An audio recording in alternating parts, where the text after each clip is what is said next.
சாந்தாமேரி. நான் வடக்குமேட்டுப்பட்டியிலேருந்து விவசாயம் பண்ணிகிட்ருக்கேன்.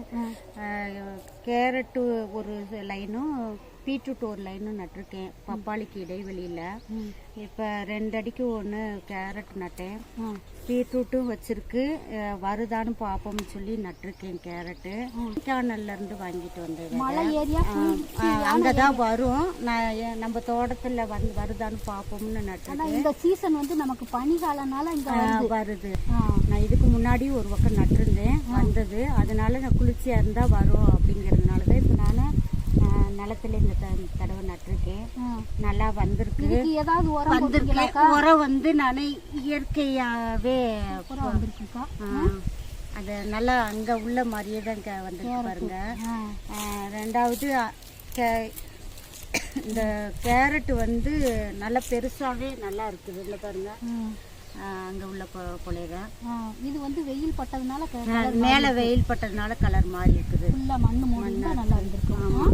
இதுக்கு ஏதாவது இயற்கை உரங்கள்? இது ஃபுல்லாகவே இயற்கை உரம் தான். ஜீவாமிர்தம் கொடுத்துருக்கேன். அப்புறம் இந்த பச்சை சாணி தான் பாருங்க, வந்து அவர் கொட்டிட்டு போயிருப்பாரு. அந்த பச்சை சாணியவே தான் கரைச்சி விட்டுருக்கேன். வெற்றிலை கரைசல், அதுவும் வெற்றிலை கரைசலும் விட்டுருக்கேன்.